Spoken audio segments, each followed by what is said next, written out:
My subject today is learning, and in that spirit, I want to spring on you all a pop quiz. Ready? When does learning begin? Now, as you ponder that question, maybe you're thinking about the first day of preschool or kindergarten, the first time that kids are in a classroom with a teacher. Or maybe you've called to mind the toddler phase when children are learning how to walk and talk and use a fork.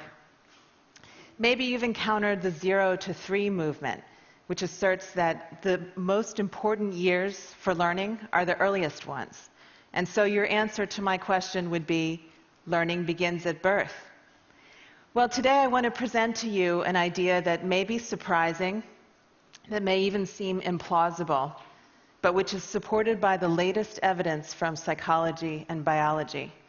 And that is that some of the most important learning we ever do happens before we're born, while we're still in the womb. Now, I'm a science reporter. I write books and magazine articles, and I'm also a mother. And those two roles came together for me in a book that I wrote called Origins. Origins is a report from the front lines of an exciting new field called fetal origins. Fetal origins is a scientific discipline that emerged just about 2 decades ago. And it's based on the theory that our health and well-being throughout our lives is crucially affected by the 9 months we spend in the womb. Now, this theory was of more than just intellectual interest to me. I was myself pregnant while I was doing the research for the book.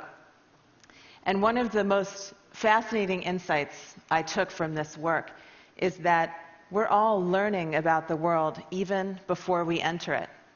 When we hold our babies for the first time, we might imagine that they're clean slates, unmarked by life, when in fact they've already been shaped by us and by the particular world we live in. Today I want to share with you some of the amazing things that scientists are discovering about what fetuses learn while they're still in their mother's bellies. First of all, they learn the sound of their mother's voices. Because sounds from the outside world have to travel through the mother's abdominal tissue and through the amniotic fluid that surrounds the fetus. The voices fetuses hear, starting around the 4th month of gestation, are muted and muffled. One researcher says that they probably sound a lot like the voice of Charlie Brown's teacher in the old Peanuts cartoon. But the pregnant woman's own voice reverberates through her body, reaching the fetus much more readily. And because the fetus is with her all the time, it hears her voice a lot.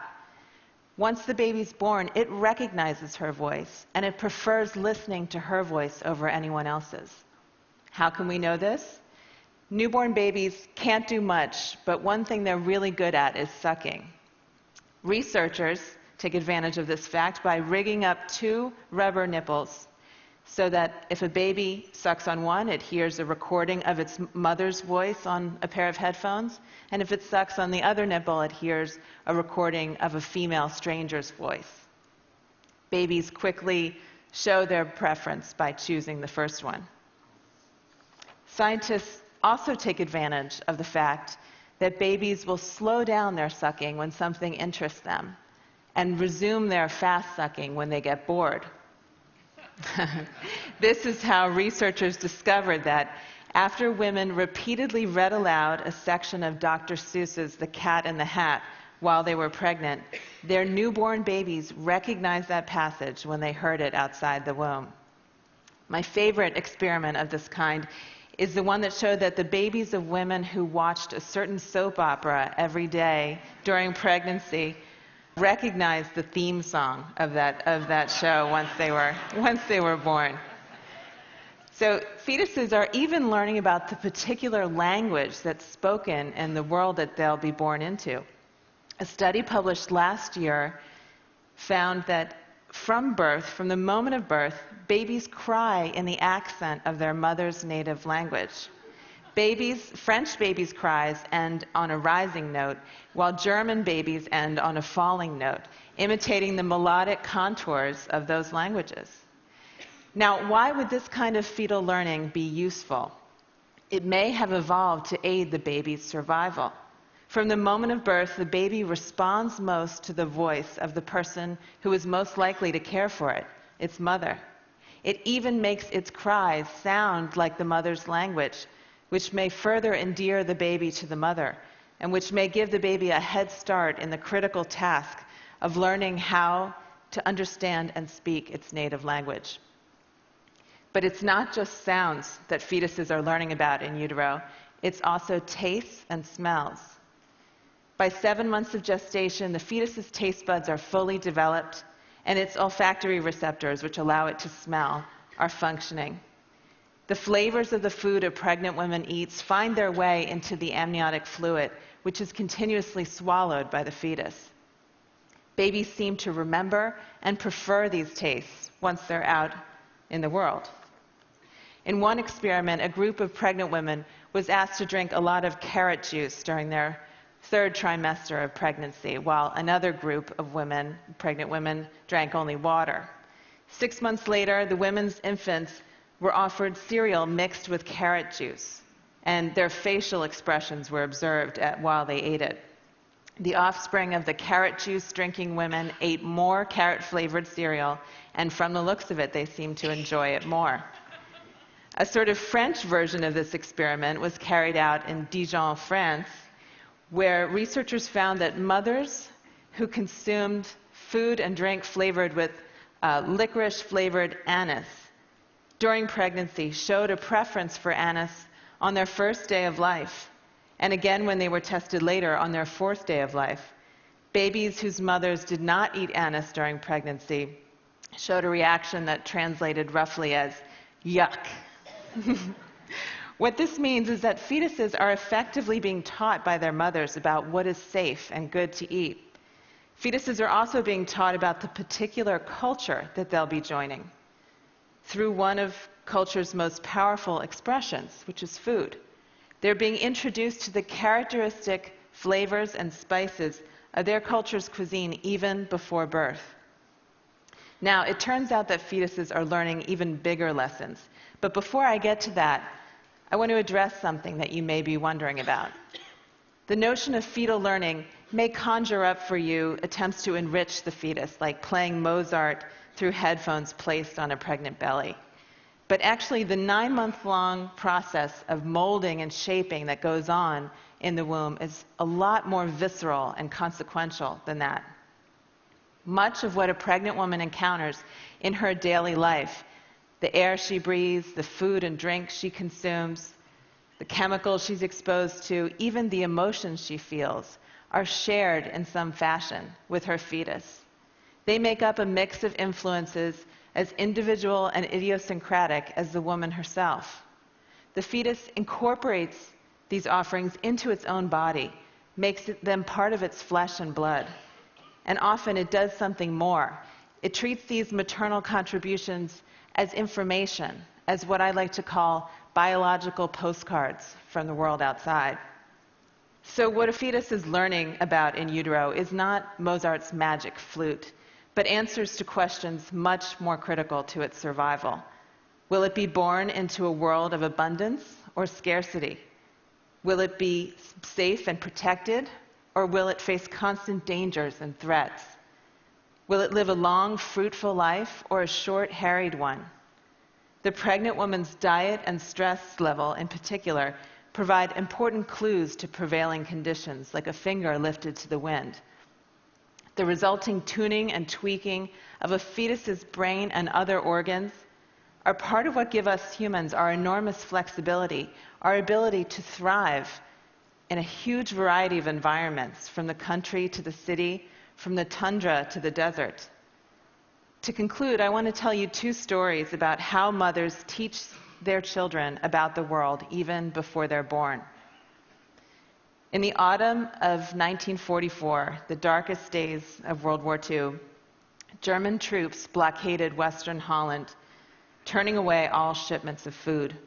The opening of the Nazis' siege was followed by one of the harshest winters in decades, so cold the water in the canals froze solid. Soon food became scarce, with many Dutch surviving on just 500 calories a day, a quarter of what they consumed before the war. As weeks of deprivation stretched into months, some resorted to eating tulip bulbs. By the beginning of May, the nation's carefully rationed food reserve was completely exhausted. The specter of mass starvation loomed. And then, on May 5th, 1945, the siege came to a sudden end when Holland was liberated by the Allies. The hunger winter, as it came to be known, killed some 10,000 people and weakened thousands more. But there was another population that was affected, the 40,000 fetuses in utero during the siege. Some of the effects of malnutrition during pregnancy were immediately apparent in higher rates of stillbirths, birth defects, low birth weights, and infant mortality. But others wouldn't be discovered for many years. Decades after the hunger winter, researchers documented that people whose mothers were pregnant during the siege have more obesity, more diabetes, and more heart disease in later life than individuals who were gestated under normal conditions. These individuals' prenatal experience of starvation seems to have changed their bodies in myriad ways. They have higher blood pressure, poorer cholesterol profiles, and reduced glucose tolerance, a precursor of diabetes. Why would undernutrition in the womb result in disease later? One explanation is that fetuses are making the best of a bad situation. When food is scarce, they divert nutrients towards the really critical organ, the brain, and away from other organs like the heart and liver. This keeps the fetus alive in the short term, but the bill comes due later on in life when those other organs, deprived early on, become more susceptible to disease. But that may not be all that's going on. It seems that fetuses are taking cues from the intrauterine environment and tailoring their physiology accordingly. They're preparing themselves for the kind of world they will encounter on the other side of the womb. The fetus adjusts its metabolism and other physiological processes in anticipation of the environment that awaits it. And the basis of the fetus's prediction is what its mother eats. The meals a pregnant woman consumes constitute a kind of story, a fairy tale of abundance or a grim chronicle of deprivation. This story imparts information that the fetus uses to organize its body and its systems, an adaptation to prevailing circumstances that facilitates its future survival. Faced with severely limited resources, a smaller-sized child with reduced energy requirements will, in fact, have a better chance of living to adulthood. The real trouble comes when pregnant women are, in a sense, unreliable narrators, when fetuses are led to expect a world of scarcity and are born instead into a world of plenty. This is what happened to the children of the Dutch hunger winter, and their higher rates of obesity, diabetes, and heart disease are the result. Bodies that were built to hang on to every calorie found themselves swimming in the superfluous calories of the post-war Western diet. The world they had learned about while in utero was not the same as the world into which they were born. Here's another story. At 8:46 a.m. on September 11th, 2001, there were tens of thousands of people in the vicinity of the World Trade Center in New York. Commuters spilling off trains, waitresses setting tables for the morning rush, brokers already working the phones on Wall Street. 1,700 of these people were pregnant women. When the planes struck and the towers collapsed, many of these women experienced the same horrors inflicted on other survivors of the disaster. The overwhelming chaos and confusion, the rolling clouds of potentially toxic dust and debris, the heart-pounding fear for their lives. About a year after 9/11, researchers examined a group of women who were pregnant when they were exposed to the World Trade Center attack.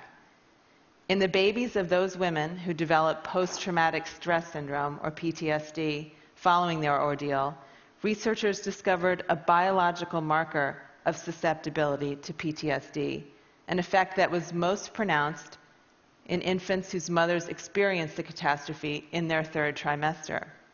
In other words, the mothers with post-traumatic stress syndrome had passed on a vulnerability to the condition to their children while they were still in utero. Now consider this. Post-traumatic stress syndrome appears to be a reaction to stress gone very wrong, causing its victims tremendous unnecessary suffering. But there's another way of thinking about PTSD. What looks like pathology to us may actually be a useful adaptation in some circumstances. In a particularly dangerous environment, the characteristic manifestations of PTSD, a hyper-awareness of one's surroundings, a quick trigger response to danger, could save someone's life. The notion that the prenatal transmission of PTSD risk is adaptive is still speculative, but I find it rather poignant. It would mean that even before birth, mothers are warning their children that it's a wild world out there, telling them, be careful. Let me be clear, fetal origins research is not about blaming women for what happens during pregnancy. It's about discovering how best to promote the health and well-being of the next generation. That important effort must include a focus on what fetuses learn during the 9 months they spend in the womb. Learning is one of life's most essential activities, and it begins much earlier than we ever imagined. Thank you.